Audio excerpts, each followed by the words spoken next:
Hi and welcome to the Football Breakdown. I'm Khalid. And I'm Matt. And on this episode, we'll be breaking down the biggest transfer saga of the window, which involves a Brazilian-born player, a student English club, and a very, very big Spanish club. Calm down, Liverpool players. It's not Coutinho. Diego Costa! Costa! That's right. It's Diego Costa. Alright, so our player that we're breaking down on today is Diego Costa. And thoughts, Matt? Diego? I personally think that Diego Costa is a very good player, but obviously his antics on and off the pitch could be quite disruptive to the Chelsea team. Having him as a first team player and him being suspended for 3 to 8 games throughout a season can be really disruptive to the Chelsea squad, especially with you look at their depth at the moment. They've got Morata, who is a really good centre forward in my opinion, who's just come from Real Madrid and Juventus playing there, and then he's gone to Chelsea and he's started in his first game. He scored a goal and got an assist, and in his second game he played really well. But then past that you've got Batshuayi, who I don't think is really filling his high expectations from when he came from Euro. Right, yeah. I mean, Diego's sort of antics off the field and on it as well, it is a bit disruptive. But the player that they have in Diego Costa compared to what they will get in Morata, does that sort of make a difference to Chelsea at all? I think it does. I think if you could play Diego Costa and Morata up front for Chelsea, I think that would be a really good duo to have up top. And I think if Costa, with the formation last season, I feel like he really calmed down having another striker with him, because he didn't have to be as aggressive on the ball and hold it up as much because he had someone to play off him. Right. And the formation Matt is speaking of is the 3-5-2, currently employed by Chelsea. I mean, 2 players up front, Diego Costa, Morata, and 5 in the middle. It's a little bit... I mean, it's a formation that won the Premier League, but do you think it's the same formation that they could use again this season? I think they could definitely use that again this season, you know.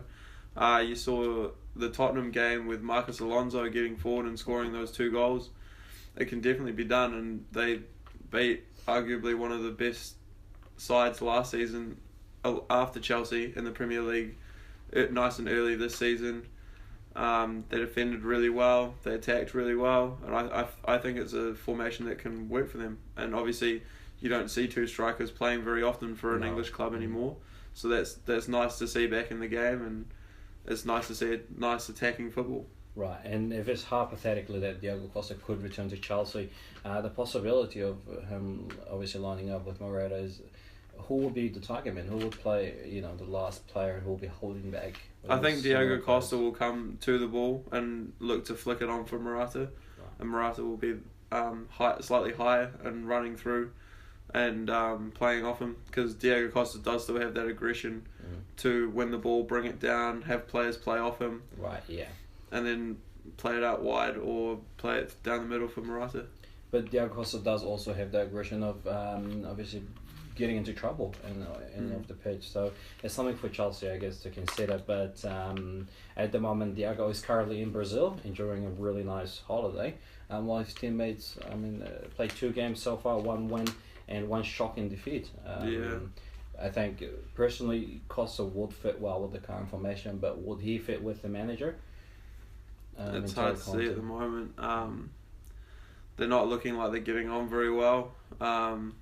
Good players don't normally get on, or don't necessarily get on with good managers. So it's going to be interesting to see if he does come back, how that's going to pan out. While Diego Costa is in Brazil, he spoke to the Daily Mail and had this to say: "I was with the Spain national team, alone in my room, when it came through. It was a shock to get it like that. I've not deleted the message. If people accuse me of lying, I can show them. It was clear, saying that he didn't count on me and wishing me the best for the future. Full stop." Do you think this is a good way to talk to a player and tell him that he's effectively been let go and he's not good enough for the club, Khalid? Well, I guess in a way, different coaches take it differently. I mean, I think a player of sort of Costa's caliber should have been given the right to sit down, have a discussion with the manager properly, and say, if I was in Conte's position, basically to say, hey, this is coming, new season, we've got new players coming in, and we don't think effectively you're going to be part of it. But in saying that, Costa's antics throughout last season and the season before, does he deserve sort of a word down with the manager? And the fact that he almost left for China in the middle of the season for a team that was trying to win the league, I think is another story. But I think at the end of the day, every player should have the right to have a discussion with the manager. But I feel like Conte has gone a little bit on a limb here, and probably upset a lot of people at Chelsea as well. Well, also in saying that, Costa did have a say about his manager, and he says that I respect him as a great coach. He has done a good job, and I can see that. But as a person, no, he is not a coach who is very close with his players. He's very distant. He doesn't possess charisma. I think this is a very interesting one, because he actually emphasized on charisma as if Conte is not the manager that gets in touch with his players. But we've seen throughout last season on the sideline, he's jumping up and down, sort of racing to the touchline. He's really close with his players. He would walk in the pitch, give them a hug at the end of the game. Do you think what Costa's saying here is correct about the manager? Obviously, what we see on a game day is not necessarily what happens behind the scenes in the dressing room, on the training pitch. And I feel like Diego Costa especially, who is one to get quite, or as it seems, quite angry while he's playing the game, might be one that Conte maybe isolates and doesn't really want to associate with, because he feels like he is a bit, over the top and maybe not necessarily the right attitude towards football, whereas Conte is very over the top. He loves celebrating, like you said, with his players, and he's really into his games. So I can't see him not wanting to do that with Costa as well. Right, I mean, well, in terms of does the manager possess charisma, I think, in a nutshell, to the Chelsea board, that doesn't really matter at all. He was manager of the season last year, winning the Premier League in his first year, and along the way, picking up 3 Manager of the Month awards. So I think in terms of Costa, he's here. He's looking for a friend, I guess, sort of in the manager, but doesn't seem to find them. I guess it's different to the way he was treated by Mourinho and also by Diego Simon at Atletico Madrid. While during the interview in Brazil with Sports Mail, Diego Costa did say that his manager sort of treated him as a criminal, because obviously he didn't have, I guess, a sit down with him and tell him that he's no longer needed at the club. So I think a criminal is kind of is a big word to describe the situation. But here's what the manager had to say. Diego Costa has had a lot to say this week. He feels that he's been treated like a criminal. He says he must return to Atletico Madrid. He's calling on Chelsea to lower their asking price. Are you in touch with him? Alright, so that's Conte's response to Diego Costa.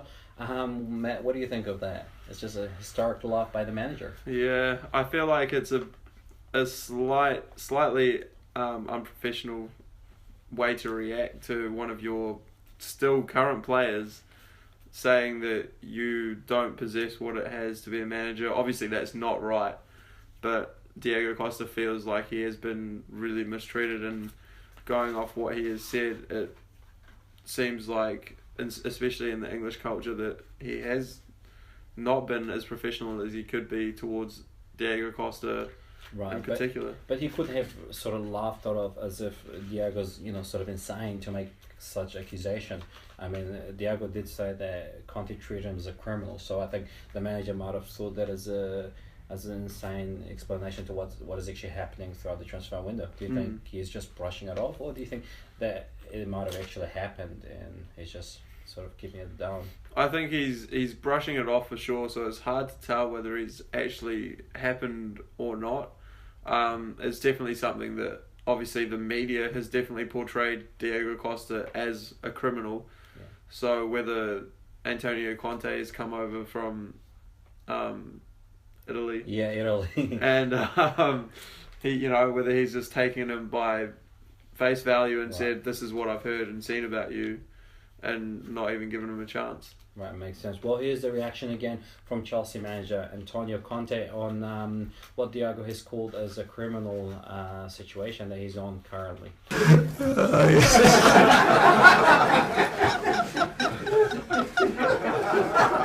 Diego Costa has scored 20 goals in the 16-17 season. 15-16 season he scored 12 goals, and in the 14-15 season he scored 20 goals. He's got 89 appearances in the Premier League for Chelsea, 52 goals in total, 16 assists. He's won Player of the Month twice in 2014, once in 2014 and once in 2016.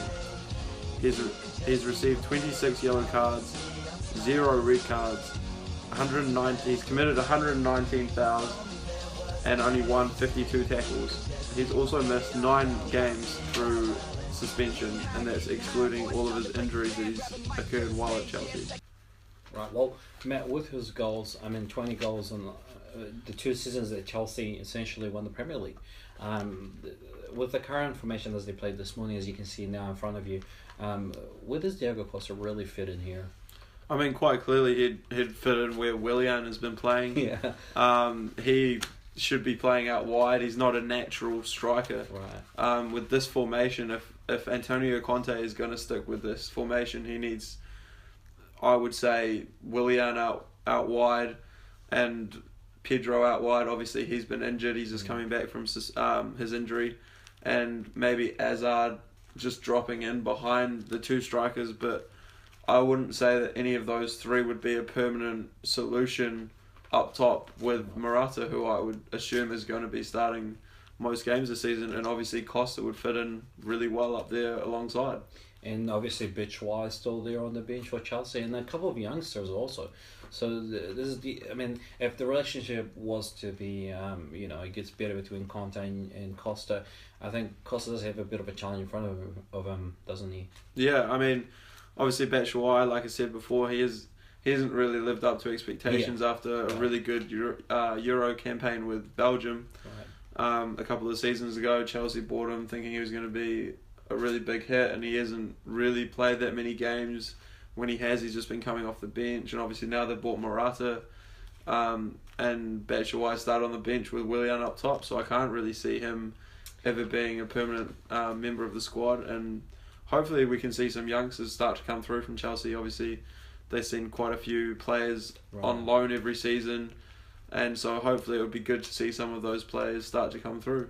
Yeah, I do understand what you mean. And Butchwai was on the bench on the last game versus Spurs, and as you said, Willian started up front. Not a natural striker at all.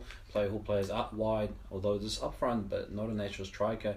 When you've got someone like Butchwai on the bench, it does raise a little bit of eyebrows.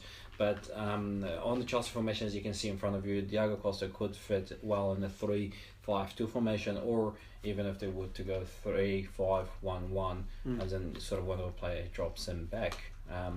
Well, Conte does have a bit to think about, but if Diego Costa was to leave, then Atletico Madrid is his favourite destination. Now, do Atletico Madrid really need Costa this season? Again, same with Chelsea. They may not need him, but I think they definitely do better with him than rather without him, because you look at Atletico Madrid, they've got Fernando Torres and they've got Antoine Griezmann, and they're 2 very good players playing up top for them, but if one of those players gets a serious injury, then they could be looking a little short on the ground. That is true, and also do remember that Fernando Torres is on the wrong side of 30s, so it's something for Atletico Madrid to consider.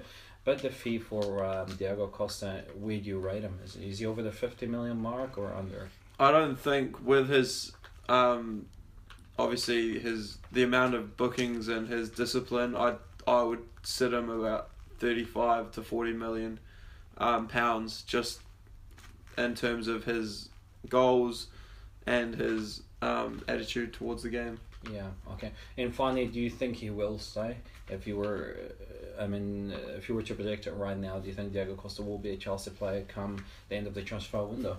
I personally can't see him coming through this and still being a Chelsea player, and the fact that he's not even with the current squad when the Premier League season is well underway. Right, yeah. All other international players join their teams, at least a week before the season started because they needed a break after international duty. He's still in Brazil, and he obviously doesn't really look like he's wanting to join up with Antonio Conte anymore. Yeah, it does make sense. Well, for Costa, the dilemma is if he does not play anytime soon, the World Cup is at the end of the season. If he was to make it for the Spain team, he needs game time. So I think the possible transfer that could happen is Thiago to a Spanish team that does not participate in Europe, basically play, because we all know that Atletico Madrid have a ban until January, so they can't register any new players. So it could be possible any of the teams that are not in Europe register Diogo Costa until January. Will Diogo Costa stay at Chelsea? Will he go to Atletico Madrid? We'll have to wait and see. Please let us know on the comments section. Don't forget to like our Facebook page, and you can subscribe to our YouTube channel. Following the link below. Thank you. Cool. That's a wrap.